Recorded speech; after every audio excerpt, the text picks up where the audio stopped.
Lunes 25 de noviembre. Palabras de vida eterna. Lee Juan 6, 61 al 68. Cuando Jesús preguntó a los discípulos si querían dejarlo, ¿cuál fue el significado de la respuesta de Pedro? Juan 6, 61 al 68. Sabiendo Jesús en sí mismo que sus discípulos murmuraban de esto, les dijo: ¿Esto os ofende? Pues ¿qué si vieres al Hijo del Hombre subir a donde estaba primero? El Espíritu es el que da vida, la carne para nada aprovecha. Las palabras que yo os he hablado son espíritu y son vida. Pero hay algunos de vosotros que no creen, porque Jesús sabía desde el principio quiénes eran los que no creían y quién le iba a entregar. Y dijo: por eso os he dicho que ninguno puede venir a mí si no le fuere dado del Padre. Desde entonces, muchos de sus discípulos volvieron atrás y ya no andaban con él. Dijo entonces Jesús a los 12: ¿Queréis acaso iros también vosotros? Le respondió Simón Pedro: Señor, ¿a quién iremos? Tú tienes palabras de vida eterna. Las palabras de Pedro acerca de la vida eterna están conectadas con un tema que recorre todo el Evangelio de Juan. Una concentración de fraseología sobre la vida eterna aparece en Juan 6, en el contexto de la alimentación de los 5,000. Jesús dice que Él es el pan de vida, lo que significa que su muerte, su vida y su resurrección son la fuente de la vida eterna de la salvación.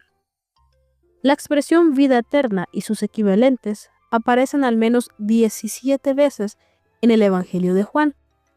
No se refiere allí a una existencia espiritual o formar parte de un ser eterno o algún otro concepto etéreo, sino al poder vivificante que produce salvación y da sentido a nuestra existencia actual, y a la vida sin fin cuando regrese nuestro Señor. Así como Jesús se hizo carne, la resurrección de la que Él habla ocurre en el tiempo, en el espacio, en un cuerpo material. Es una resurrección de entre los muertos, una renovación de la vida que una vez tuvimos en el Edén. ¿Cómo recibimos la vida eterna? Leamos Juan 3:15. Para que todo aquel que en él cree no se pierda, mas tenga vida eterna. Porque de tal manera amó Dios al mundo, que ha dado a su Hijo unigénito, para que todo aquel que en él cree no se pierda, mas tenga vida eterna. Juan 5:24. De cierto os digo, el que oyere mi palabra y crea el que me envió tiene vida eterna y no vendrá condenación, mas ha pasado de muerte a vida. Juan 6:40.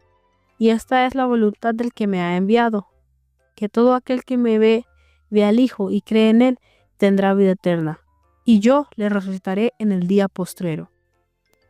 Juan 6:47. De cierto os digo, el que cree en mí tiene vida eterna. Juan 8:31. Dijo entonces Jesús a los judíos que habían creído en él: si vosotros permaneciereis en mi palabra, seréis verdaderamente mis discípulos. Juan 12:46. Yo, la luz, he venido al mundo, para que todo aquel que en mí cree no permanezca en tinieblas. Juan 20:31. Pero estas se han escrito para que creáis que Jesús es el Cristo, el Hijo de Dios, y para que creyendo tengáis vida en su nombre. Solo por la fe creemos que Jesucristo vino a vivir y a morir por nosotros. Recibimos esta fe como un don o regalo, pero debemos elegir conscientemente entregarnos a Jesús, arrepentirnos y reclamar su sangre para recibir el perdón y la limpieza del pecado. Cuando Jesús preguntó a Pedro si él también se iría, su respuesta fue: Señor, ¿a quién iríamos? Tú tienes palabras de vida eterna. Esa declaración resume la esencia de la salvación y cómo se la alcanza. No procede de la filosofía, ni de la historia, ni de la ciencia, es decir, de las disciplinas humanas. Esto proviene de Jesús, quien, puesto que posee vida eterna, la ofrece gratuitamente a quienes la aceptan en respuesta al Espíritu Santo. ¿Cómo influye la promesa de la vida eterna en la manera en que vemos nuestra vida temporal aquí? ¿Cómo debería influir?